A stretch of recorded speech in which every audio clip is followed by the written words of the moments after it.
Fancy places just aren't my scene. Despite my grumbling, my wife encouraged me, and I ended up attending the reunion. There, I ran into a former classmate, Amy, who mocked me for only having a high school diploma. Amy began bragging about her husband's educational background. Not content with just mocking me, she went on to insult my wife and daughter as well. My husband is a Harvard grad and a senior manager. I bet your wife, having married a high school grad like you, must look pretty plain. And I wonder what your daughter looks like. Amy has been looking down on me since high school, and back then, I was too meek to retort. But I'm different now. I can't let her insults towards my loved ones slide. I told Amy, who was laughing haughtily. That's impressive. So, your handsome, Harvard-educated husband, who's a senior manager, I'll make sure he gets fired. Amy was taken aback by my words. As she ranted in confusion, I made a phone call. My name is Jason. I'm 44 years old. I live happily with my wife, Emma, our 10-year-old daughter, Sophie, and our golden retriever, Buddy. Our home is always filled with laughter, and after 14 years of marriage to Emma, we've never really fought. Sophie, though not the most active child, has many friends and adores playing the piano. She's so adorable that my phone is filled with photos of her from the moment she was born, and my commuter bag contains her first drawing of me and letters filled with hearts saying I love Daddy. In fact, I've filled and cluttered my office space with gifts from Sophie. When Emma saw this during a visit to my office, she was a bit taken aback. You know, I understand Sophie is important to you. She's adorable. But maybe you should tidy up a bit. Reluctantly, I reduced the amount of Sophie's gifts in my office space just 3 days ago. However, the gifts I brought home from the office are still treasured and displayed in our house. Looking at Sophie's gifts usually clears away most of my worries, but lately, something has been bothering me. What should I do, Emma? Fancy places just don't suit me. The venue is a top-notch hotel, and what about the dress code? I definitely can show up in a t-shirt and jeans. As I fretted, holding the reunion invitation in my hand, Emma laughed at my state. Emma is calm and kind, never overbearing, and smart enough to know the best course of action in any situation. She always listens to me with a smile. The invitation to the high school reunion brought mixed feelings.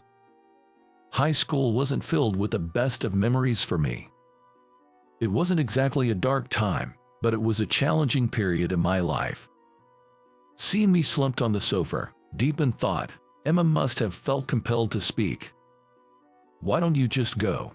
The organizer was someone who treated you well in high school, right? If they're organizing it, you should at least show your face out of courtesy. You don't have to meet everyone. Just think of it as going to see them. Indeed, the organizer of this reunion was Nathan, who had been kind, or rather, nice to me. I did want to see Nathan, but not so much the others. Emma always has a way of understanding and articulating my feelings. Her advice often brings clarity, and I'm grateful for it. You're right.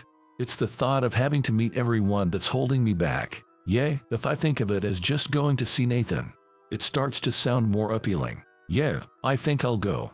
Thanks to Emma, I began to feel more upbeat. I marked will attend on the reunion invitation. Now, all that's left is to send it official. Emma, could you do me a favor? Could you help me pick out an outfit for the reunion? I'm fine with whatever I have.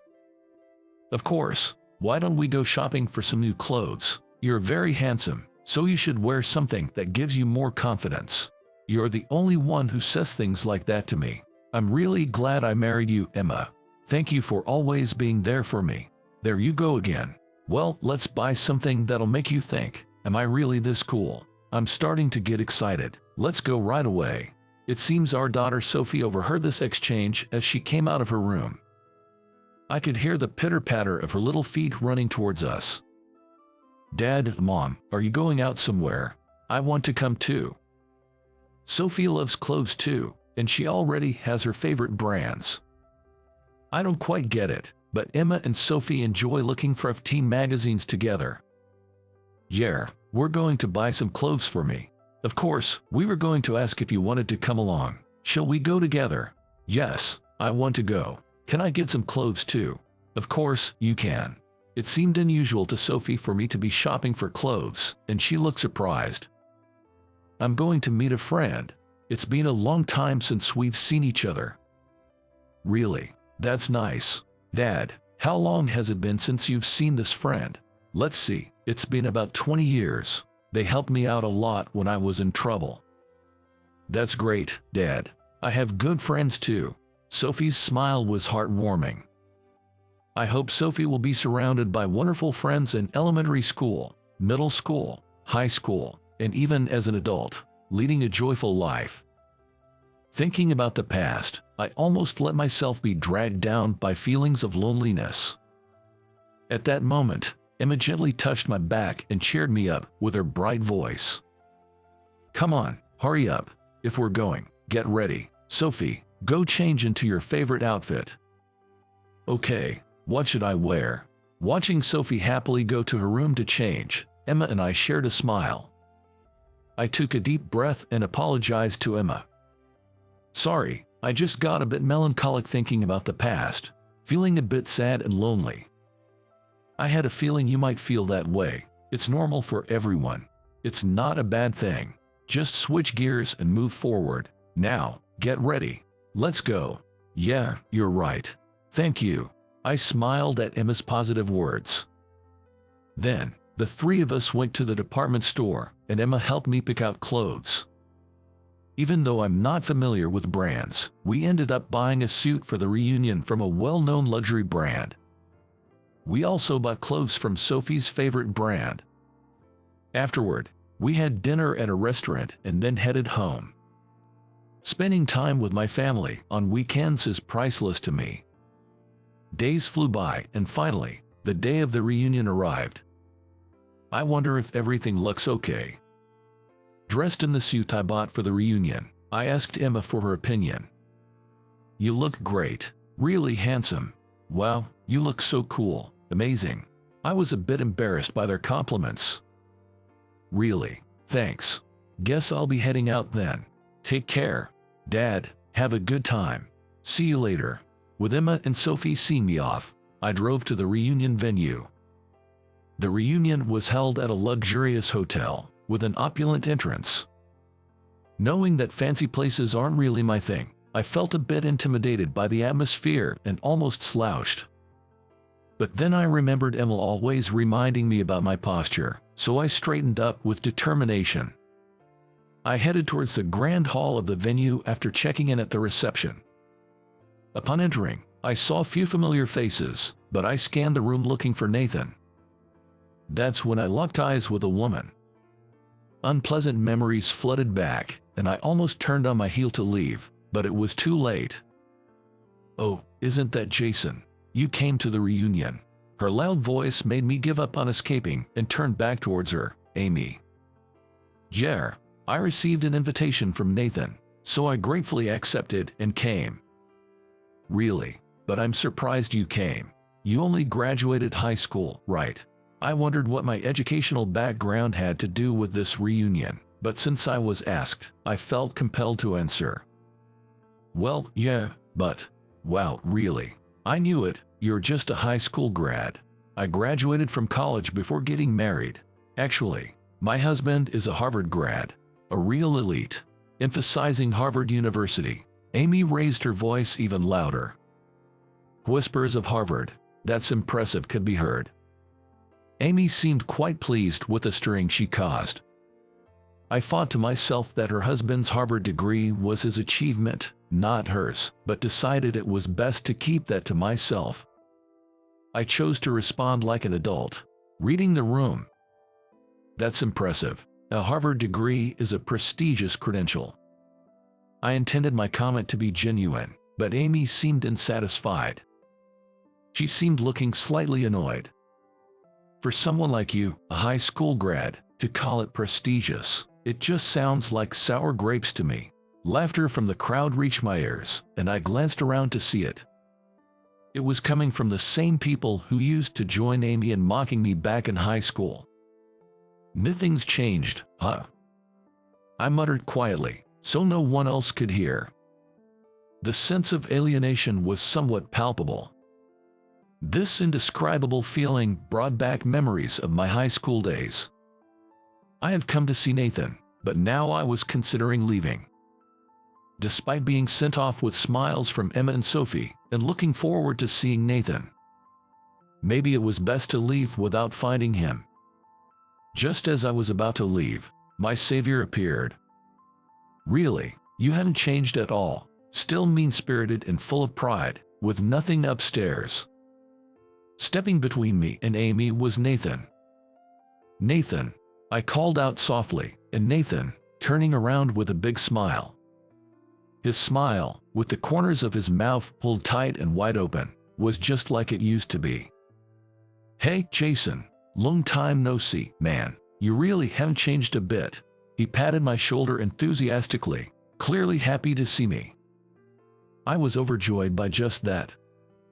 That alone lifted my spirits, dissipating the earlier sense of unease. "Nathan, you haven't changed either. It's great to see you." Just as Nathan and I were enjoying our reunion, a shrill voice interrupted. "What do you mean, Nathan? Mean-spirited and full of pride, with nothing upstairs? Are you talking about me? Are you seriously thinking that about me? I've always thought that, even back in high school, just never said it till now." Laughter erupted from the crowd once again.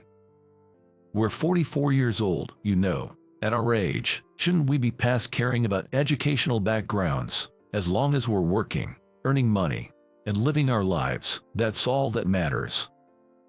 The atmosphere turned more agreeable with Nathan's words. Indeed, as long as one is working, the sentiment in the air seemed to lean towards that.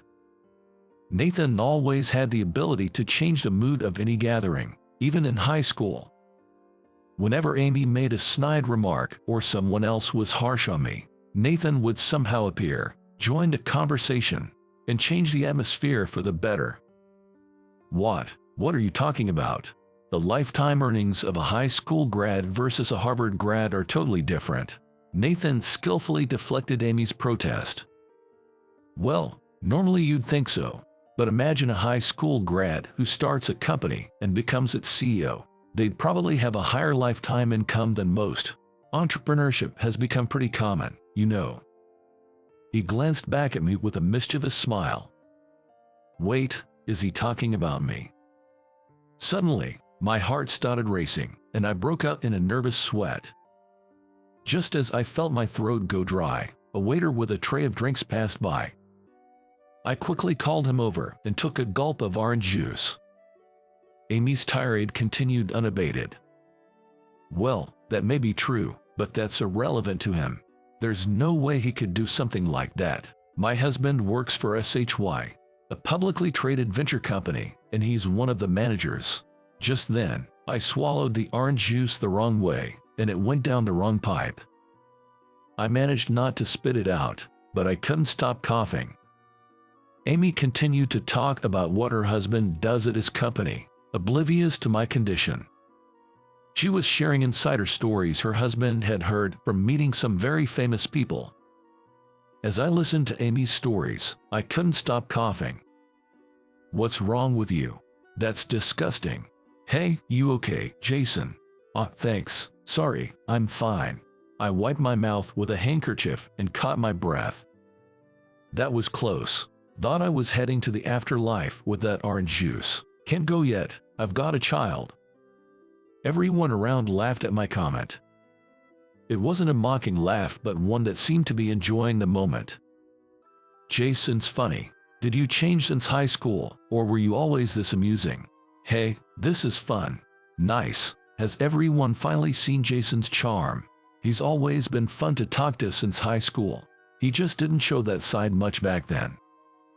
Nathan's warm hand patted my shoulder. "Your kindness is one of your best traits, but you're not just kind and meek anymore, right? Being the top of a company, you can't just be kind." Nathan winked as he revealed my profession. The whole room buzzed in surprise. How did you know? I was genuinely shocked. I usually work under a business name, and even after going public, I've declined media interviews. Fortunately, work keeps coming for referrals, so I don't attend industry mixers. The only people who know I'm the CEO are those I've met through work. Did I meet Nathan somewhere? No, that can't be. If I had met him, I would have recognized him as my classmate Nathan right away. I wouldn't forget or fail to recognize him. Lost in thought, I must have made a strange face. Man, you're making some funny faces. You're wondering how I knew about your true identity, aren't you? Caught by Nathan's accurate guess, I confessed. Exactly. I have no clue. I usually refuse interviews, and I don't go to parties. I use a business name, not my real one. Yeah, I figured as much. Spoiler alert, I was working as an editor at the only publishing house you gave an interview to before going public. What, really? I was astonished by Nathan's revelation. There was one time, right before we went public, when I agreed to an interview with a single company. That was the last time I allowed my face and name to be published. I had a deep debt of gratitude to the late President Miller of that publishing house, which is why I agreed. I never imagined Nathan would be working there. I wasn't in charge of your article, but the publishing house was small. We were all so busy that everyone had to pitch in to get the work done. When I saw your photo during a photo check, even though the name was different, it was obviously you. I see, so that's how it was. It might sound weird, but I'm glad you recognized me. It's really embarrassing, though. I was really happy to find out you were doing well, Jason. Back in high school, it seemed like you had given up on a lot of things. Being told that, I was reminded of my high school days. Indeed, back then, I was probably at the lowest point in my life, unable to see any hope for my future. My family was intact, but we were very poor. My father, also a high school graduate like me, worked hard for the family, but life was never easy. My mother worked part-time too, but years of overworking took a toll on her health. She had to go in and out of the hospital, making it impossible for her to work. Luckily, my school didn't prohibit part-time jobs, so I worked 4 times a week to contribute to the family's income. I'm really sorry, Jason. I try my best to get you into college, but it looks like I won't be able to. I truly apologize. I wanted you to go to college. My father apologized with tears in his eyes during the summer break of my senior year in high school. I thought to myself, I knew it. I had seen my parents working hard since I was little, so I understood their situation well. That's why I never blamed them. I didn't dislike them. In fact, I respected and loved them, though I usually felt too shy to say it. But feelings of emptiness, loneliness, and resignation would sometimes overwhelm me. At that time, I thought the best thing I could do was to comfort my father. Dad, don't worry about it. I know you and Mom have been working hard since I was little. There are plenty of people who didn't go to college but still managed to work and live their lives. So I'll work right after high school too. Just relax. I'm really sorry. You should be enjoying your high school life, not working part-time all the time. You hardly ever hang out with your friends, do you? I wanted you to enjoy your once-in-a-lifetime high school experience without having to worry about our family. Seeing my father break down in tears, I started crying too. Don't cry, Dad, I'm okay. Even now, thinking back, I'm sure anyone would say I was definitely not okay, given how much I was crying. Crying with a runny nose, and that too as a senior in high school. After crying for a while, I felt embarrassed and needed a change of scenery, so I told my family I was going for a walk. Okay, take your time and relax a bit. I walked slowly to the riverbank, which was part of my usual walking route. It was getting dark in the evening, and there weren't many people around. I always liked the riverbank at this time of day. It was a good time to relax and zone out while looking at the river. I wonder if one's life is really determined by their education, words I thought I had muttered quietly. I never expected to get a response to them. Is education really that important? I don't think so. What? Nathan, you heard that? I turned around in surprise to find Nathan there. Nathan was exceptionally talented, serving as both class representative and student council president, and was highly regarded by teachers. He was good at both studies and sports, had good looks, and a great personality. In other words, he was the complete opposite of me, even though we were in the same class. Although Amy harassed me, Nathan was always the one to come to my rescue. "Yeah, you seem a bit stressed, huh?" "Not really. It's not that serious." "Excuse me, I'm going to sit next to you." With that, Nathan casually sat down beside me. We're high school students, after all. There's only so much we can do at this age, but I'm here to listen, and of course, I'll keep it confidential. Encouraged by Nathan's offer, I started to share bits and pieces about my family situation. I talked about how, despite loving my parents, life was tough because my father, with only a high school education, struggled to make ends meet no matter how hard he worked. My mother had also worked but was now unwell. Not being able to go to college meant my highest level of education would be high school. The thought of my own life ending up impoverished left me with an indescribable feeling. "I see, that's what's been bothering you. You have it good, Nathan. You're smart, athletic, and I bet your family isn't as poor as mine, right? Your stuff always looks nice." I found myself saying things that probably didn't need to be said. I envied Nathan. "Really? Well, I guess it seems that way to others." "Yeah, I get it." His remark about how things appeared to others caught my attention, and I stared at Nathan's profile. When he turned to look at me and our eyes met, he gave a sly smile. "That's a secret between us. My family is pretty much a mess. My parents have been at odds for years, each having their own affairs. My dad even has a kid outside. They only fight when they see each other at home. We had a live-in maid, so I was raised well enough, I guess." I was shocked by Nathan's casual way of revealing such personal troubles while laughing it off as if it were nothing. Nathan always seemed perfect and flawless at school. I had assumed he was raised in a loving environment, with plenty of money spent on him. Trying to imagine myself in his situation. The more I thought about it, the more unbearable it seemed. It felt like I would be twisted by such circumstances. "I'm sorry for bringing up something unpleasant." I sincerely apologized to Nathan. "I haven't told anyone before. Somehow, I felt like it was okay to tell you. You know, as kids, we have our pride. I guess I wanted to be seen as a happy kid by others." "Yeah, I get that. I hadn't told anyone either. What's up with this pride, anyway?" As we looked at each other, something about the situation struck us as funny, and we burst out laughing. We then lay down on the riverbank at the same time. Maybe it's because there's so much we can change, but isn't there still room to enjoy ourselves? Enjoy ourselves. Yeah, even if we don't have money or our families are falling apart, we can still find enjoyment, right? I guess so. Enjoying ourselves. I want to do something fun. How about fireworks?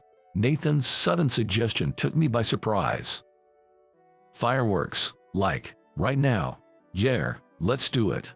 Yeah, let's go for it. After that, Nathan and I went to buy fireworks together. I had said I was just going for a walk, so if I didn't return home by night, my dad would worry. I called home from a payphone to let him know I was with a friend and we were going to play with fireworks. "All right, have fun. Just be careful on your way back." I was happy he said that. We couldn't afford much since it was so sudden and we didn't have much money. We bought a set of fireworks with a lot of pieces and a lighter, then returned to the riverbank to set them off.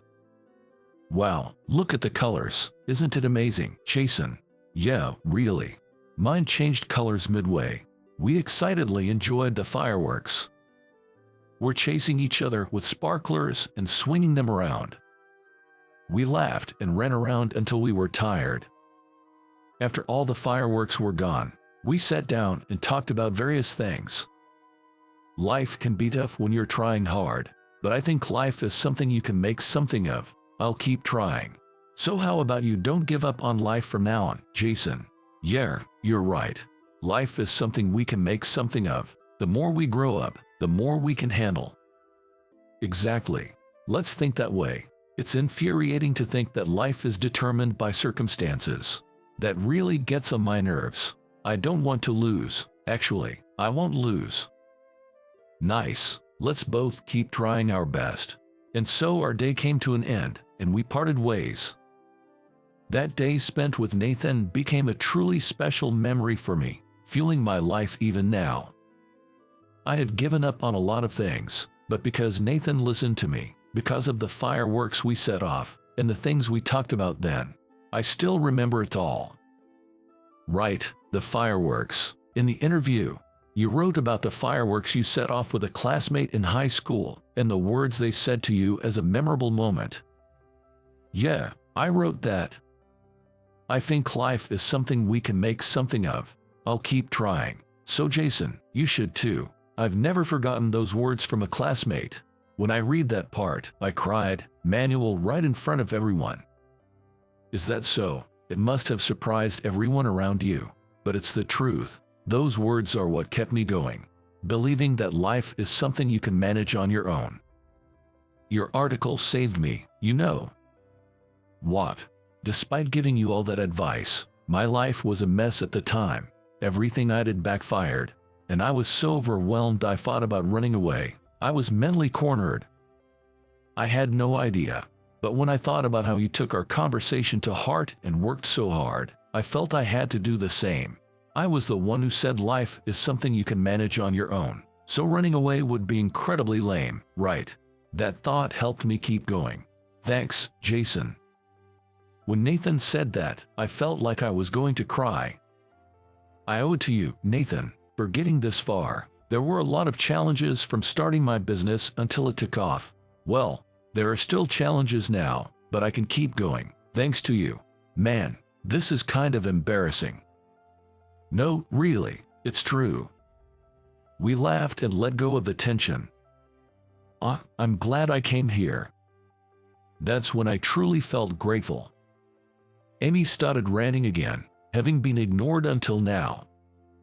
What's this? Your youth drama nobody asked for. In the end, you're just a high school grad. Even if you claim to be a top executive, your husband's company is nothing compared to my husband's. Your husband must be wonderful. If you chose him, he must be handsome. As I said this, Amy snorted and started fiddling with her phone. She turned her phone screen toward me.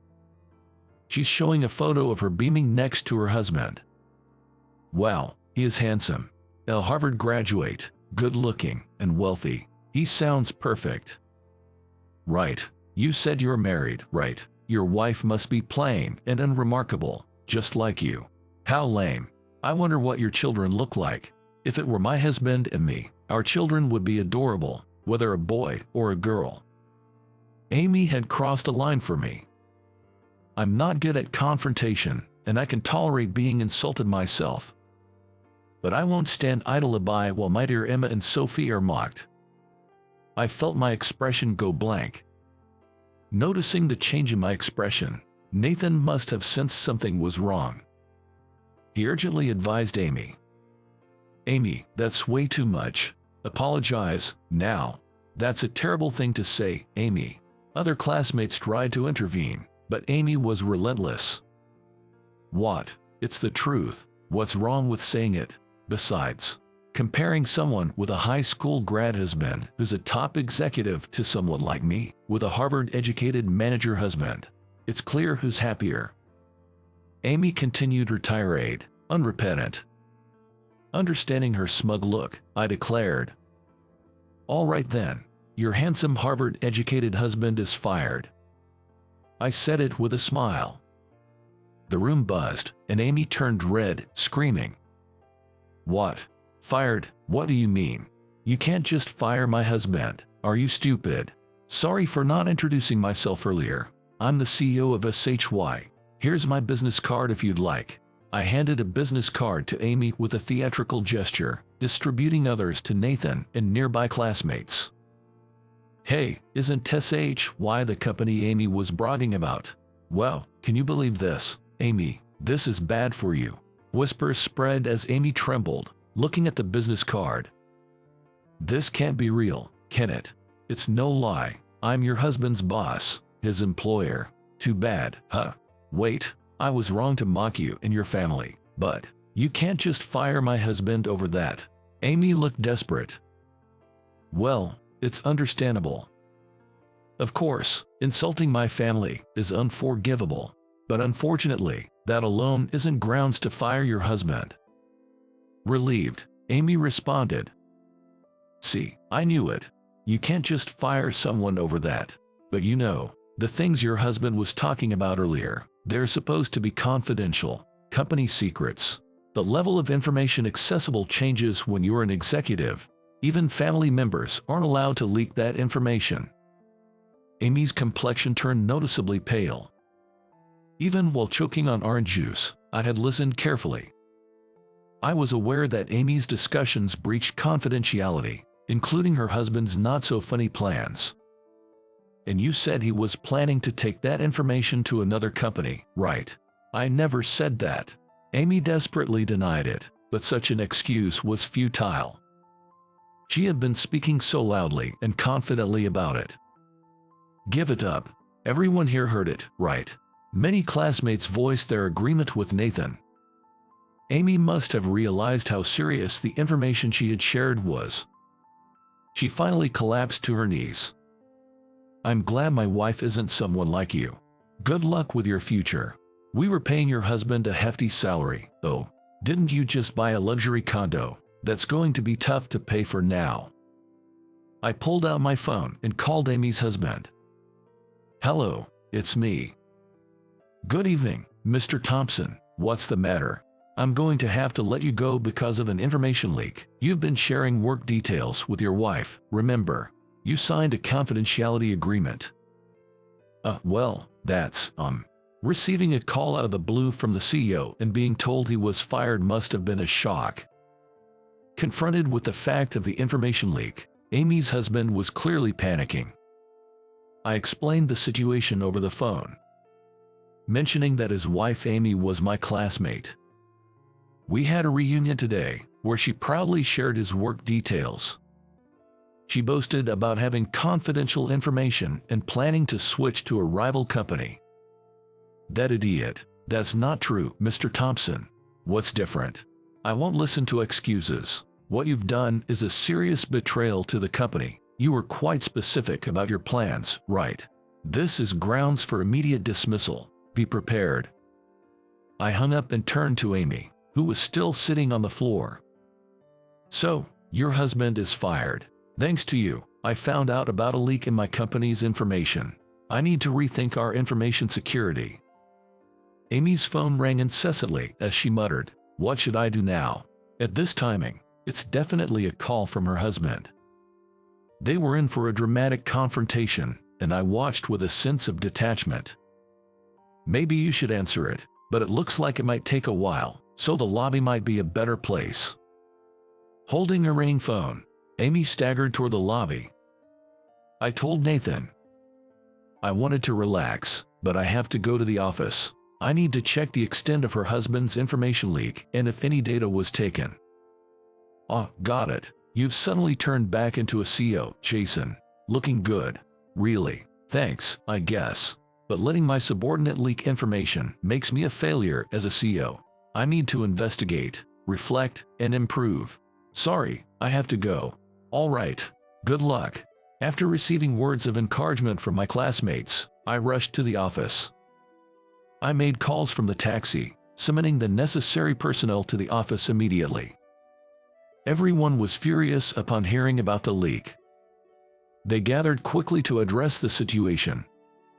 I was grateful to have such reliable teammates. As promised, I terminated Amy's husband for disciplinary reasons. Fortunately, we discovered the leak early enough to minimize its impact. But a leak is a leak. This incident prompted a thorough review of our information security measures. It had been a busy few days, and it was the 4th day since I had been home. The sun is too bright. I can't overdo it anymore. Just then, my phone rang. It's from Emma. A smile forms on my face as I press the call button on my phone. Hello, Emma. Yeah, I'm on my way home now. Even when faced with tough or exhausting situations, I have Emma to support me. Just having Sophie there makes me smile. I'll keep doing my best to protect my loved ones. With that thought, I began walking home at a leisurely pace.